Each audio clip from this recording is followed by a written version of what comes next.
Hi everyone, welcome back. Today I'm going to do something a little bit different for you all. I'm going to show you how to wax your snowboard.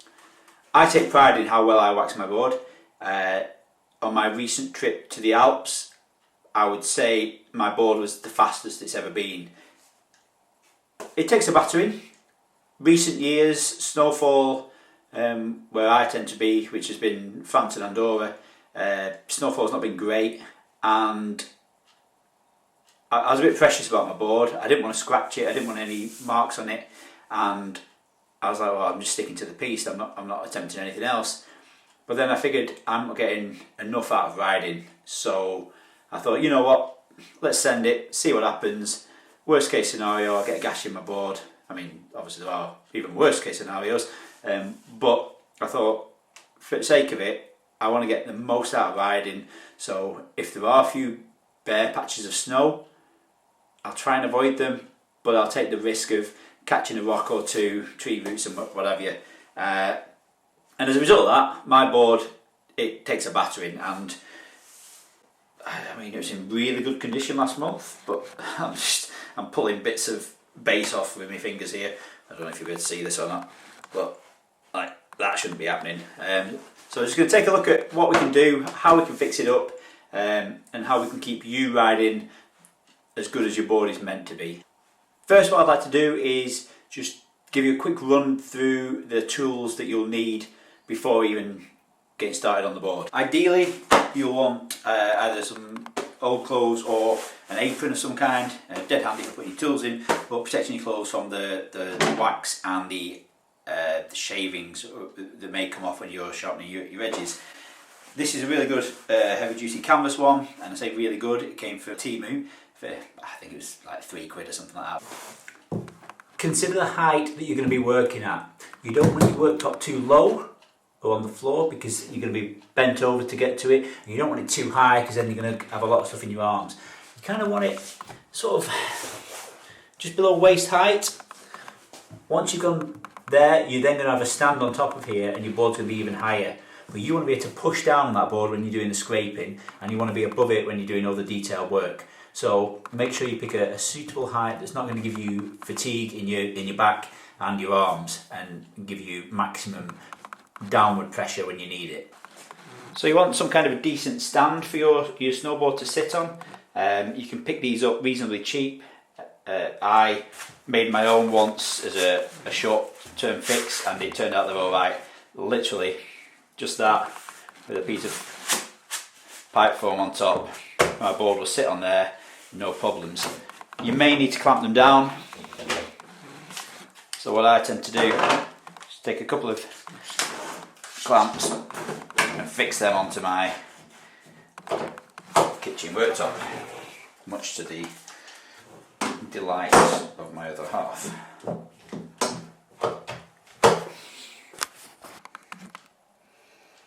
There you go, so nice and secure, and the snowboard is just going to sit on them nicely. So the first thing I'm going to do before I even touch the board is take off the bindings. Multiple reasons. One, so that it fits better on the stands and they're not in the way. And another one, obviously when you're using the waxing iron, that's quite high temperatures, and I don't really want the bolts being affected by that with expansion or what have you. Whether it does affect it or not, I don't know. I mean, in all fairness, I did used to wax without removing my bindings in the olden days, but certainly today they're coming off. So that's a very easy process. Just for a point of interest there, I actually mark on the disc and on the binding where I like it lined up, so I can go back to the original position quite easily. And I also have it marked on the board, my end for normal position, and then I've got my power position, so on powder day that's where I like to move it back to. However, on my next trip I have said that I'm going to try a new setup, go for a bit of a narrower stance, see how that works out for me. I've never really done narrow, so that should be an interesting one. Okay, so that's the bindings removed. Okay, so bindings are off. I'd probably like to give this a bit of a clean. So just I'm not precious about this board anymore. It's served its purpose. It's done me proud since 2017. So I am due a new board at some point. The guys at Dakine, they're a UK brand. Absolutely brilliant board. Highly recommend it. You can even go down to the factory and make your own board. I mean, that's cool. This is a semi-custom, I call it. So it's their top sheet and it's their base, but they didn't do this top sheet and this base together. I got them to make that especially for me, and they sent me updates as they were doing that, photos of them actually making my board, which I thought that was pretty cool. Okay, so onto the base itself. Like I say, I like to use hand sanitizer for this, so just a liberal dosage of that. And all we're doing is just getting rid of all the dirt and grime that has built up from your last ride. I mean, this has only been used for 8 days since I gave it an absolute treat before pre-season. It's certainly picked up its fair share of grime. If you don't do this, all you're going to end up doing is brushing the grime into your brushes or waxing the grime and dirt into your board. So just get a bit of it. Okay, so now I'm going to tidy up the edges. So hopefully you can see there's a little bit of rust forming at this end. Obviously tip and tail, those are the bits that don't really come into contact with the ground as much, so rust tends to not get knocked off there. Along these edges, to be fair, they look alright. I look after them. You'll see this marking along here. It happens on a lot of snowboards. It's not an issue at this stage. It's not anything that's affecting the performance of the board, but the actual edges themselves, it's hard to see on here, but they're actually in reasonable condition.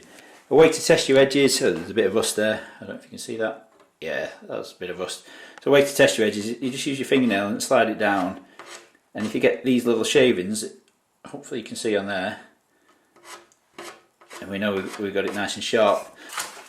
So when you inspect the edges of the board, you just feel it for any burrs, looking for any signs of rust, any serious nicks.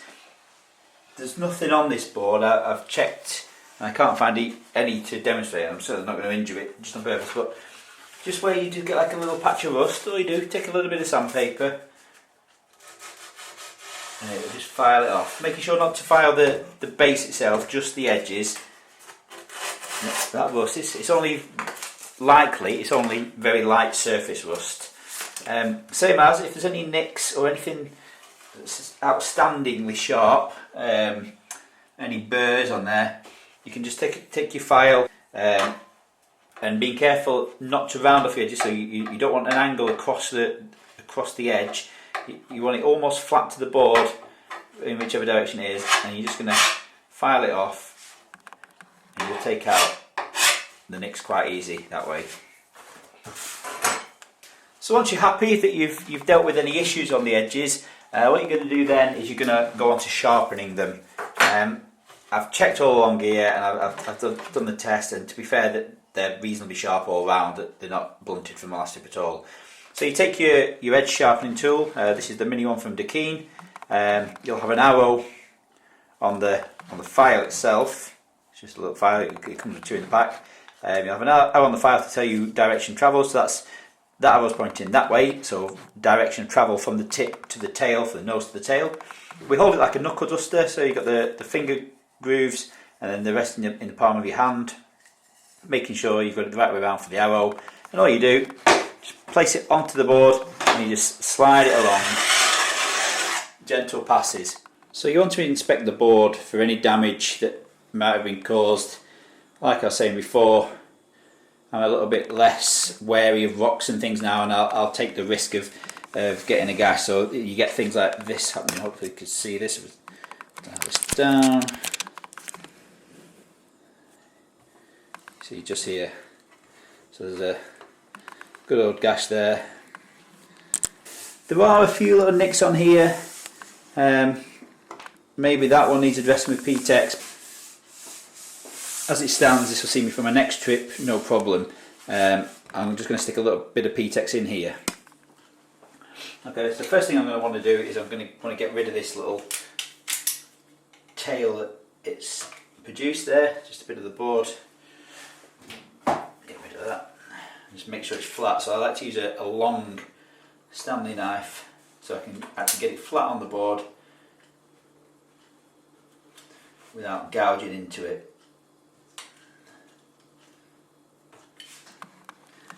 In all fairness, this doesn't feel that bad. This gouge here. I'm going to drop something just so you can see it for the sake of the video. So with the ptex, there's different types of ptex. I've got a black, which is great because it burns well and drips well, and then I've got the clear ones, which is fine, but I struggle with getting it sooty, and others do too, because it's almost like a war wound. I actually wanted red, but I couldn't find it anywhere. So when it's lit,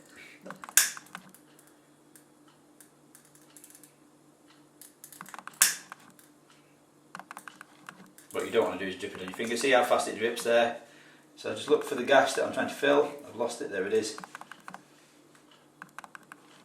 Just drip that into place and blow it out. And all that's going to do, that's just going to fill that gap. But it's handy to have some kind of a board or something to put your ptex on and to catch any spare drips. Okay, so once that's dry, the ptex is dry. Like I say, I use black. It's a bit of a massive contrast. I wouldn't have done that when the board was newer, but it's getting to the end of its days for me now, so I'm willing to have a few war wounds on it. And all I like to do is with a flat blade, just clear that off the top. So all you're doing is keeping the whole board flush, but what was a big ugly gash is now a nice little war wound. That bit there, that was where I slipped. So okay, so there we have it. That's done. These little edges here, I can keep digging away, but I don't need to. They'll work their way off over time. Safe to put your blade away, get rid of your bits. Clean the base, and while it doesn't really need it, I'm just going to give it a bit of a brush as well. So I've just got this brass brush. I've never used a brass brush before, but this helps with the structure of the board, and I suppose opens the pores up for the new layer of wax. That feels lovely. I'm just going to give it a wipe down with this, because obviously all the bits that you just brushed off, they're all sat on top of that board now, so you don't want to iron them into the board itself.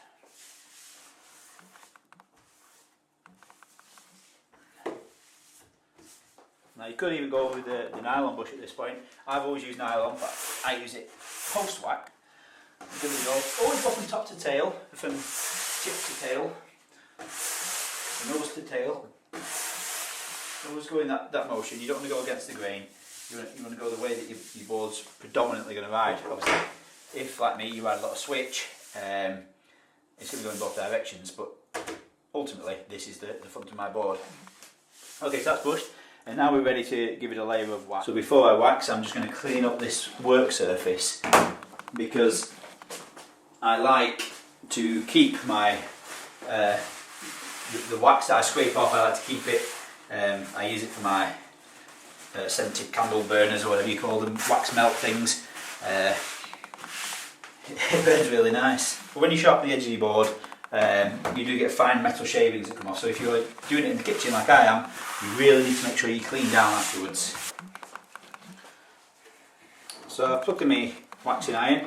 It's got quite a range of temperatures on here, but I want it to be about 120 degrees. That's hot enough to melt the wax, but not too hot that it's going to smoke.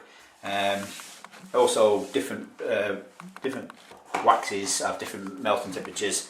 I use beaver wax, which is a all conditioned ski and snowboard wax. It's really good. It smells lovely when it's melting, and it works great for this board. Okay, so before I start melting the wax and dripping it on, what I like to do is I'm just going to give the board a wax itself. Again, what we're doing with here is we're heating up the base of the board, so we're not trying to melt wax into a cold board, just heating up the base of the board. Sounds a bit coarse really, it's not like when you've got the wax on it's all nice and smooth. We just run a bit of heat through it, so any wax that's already on there, that'll melt into its places before you start adding the new stuff. And it just gives a warmer base to try and melt the wax, or help encourage the wax to melt.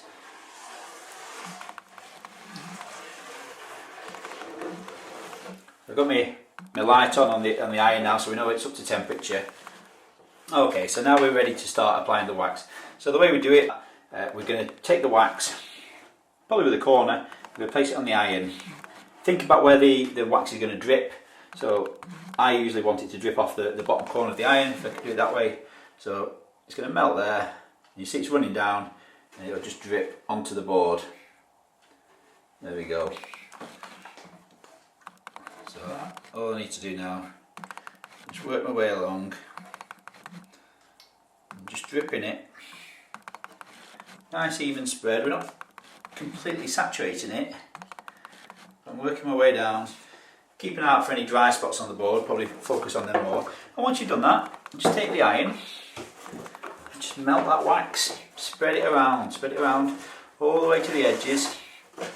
You might need to go over the edges and de-wax them afterwards, but we've already sharpened them, that bit's done, so we don't need to worry about getting all the wax into the sharpener. Just spreading this around. Now you notice, I say always go from top to tail. At this point, I'm just melting these big globules of wax that I've left on the board, just making sure that they're spread from toe edge to heel edge, all over the board, filling all the cracks, filling all the scratches, filling all the pores, and then I'll start going from toe to tail. These edges, and especially the pressure points around here and here, where your feet are and your bindings are, they really do need to get as much wax as possible. There we go, still melting it in. I'm just going to take it all the way and then back again.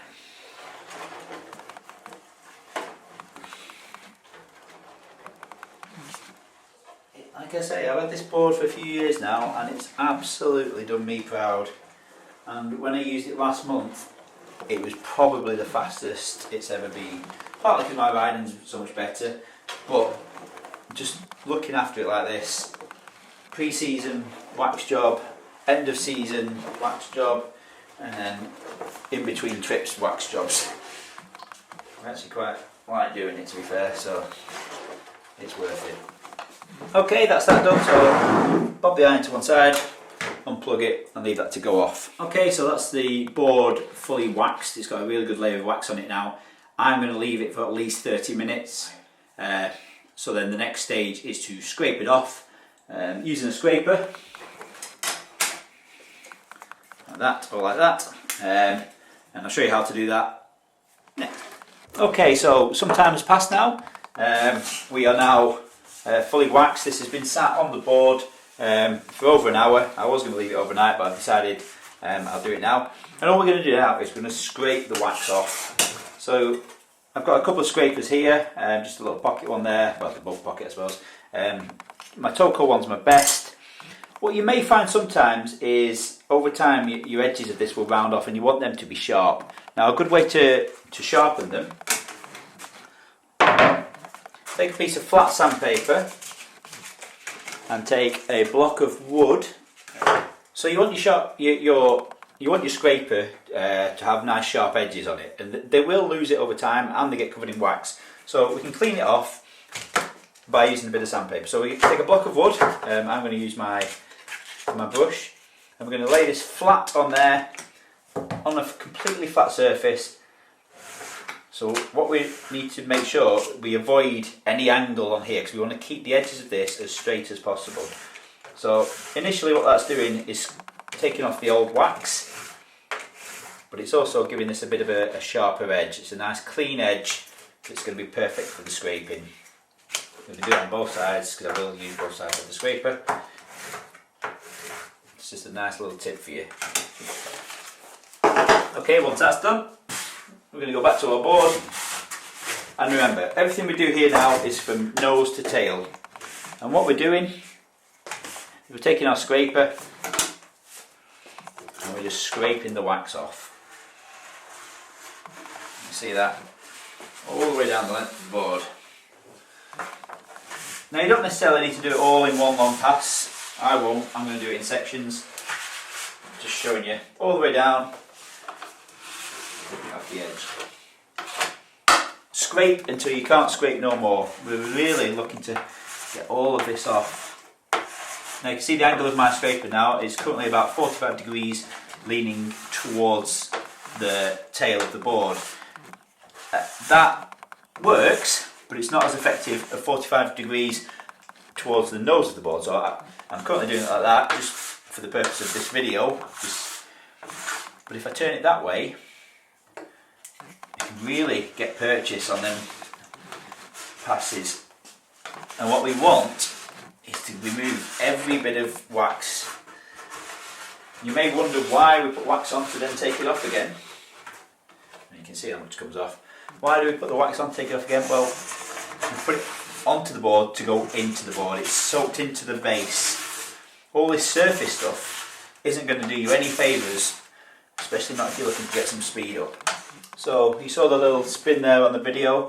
That's what I paused recording just while I continue to scrape, and I've been doing it for now 10 minutes since that last little spin, if you will.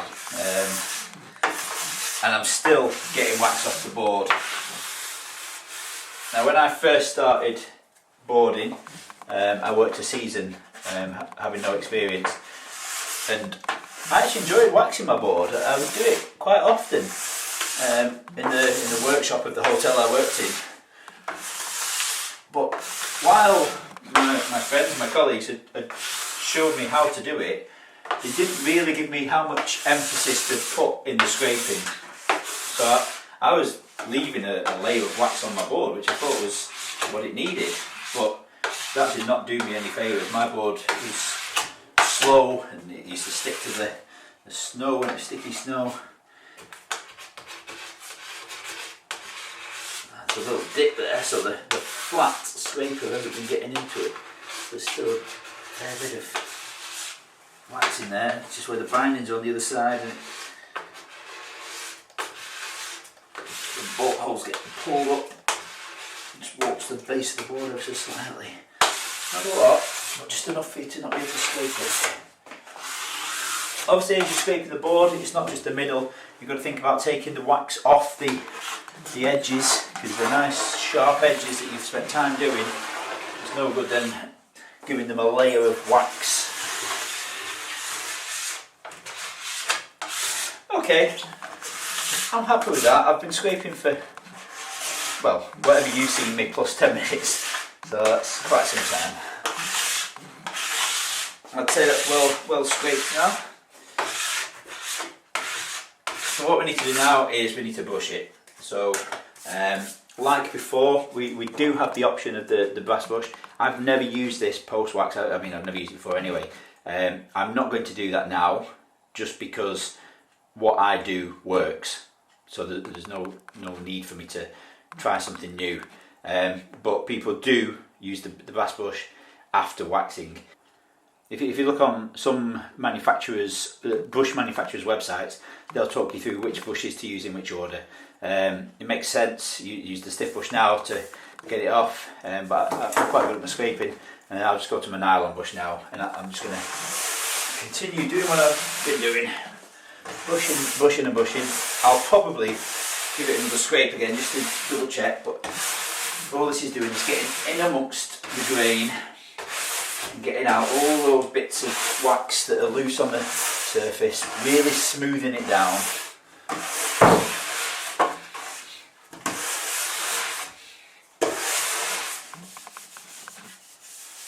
If you wanted to now, you can check with a scraper again. I mean, that one's covered in wax, so I use this clean scraper.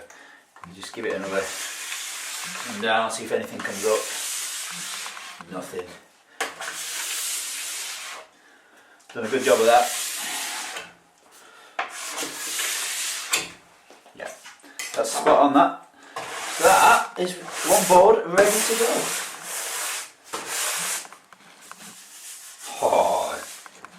good. Excited. So I'll let you have a look at it. Just do a quick pass. And you can just see it in the light there.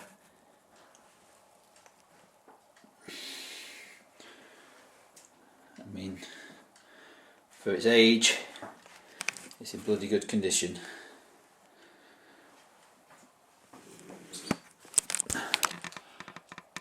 Doke!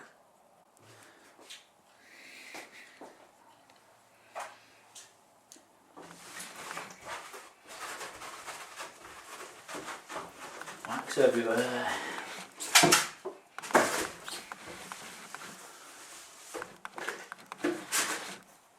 Okay. Right guys, thanks for watching. So that's the Dakine bow. It's a nicely waxed board now. Feels nice and smooth and can't wait to get out and shred with it. Thanks for watching, thanks for tuning in.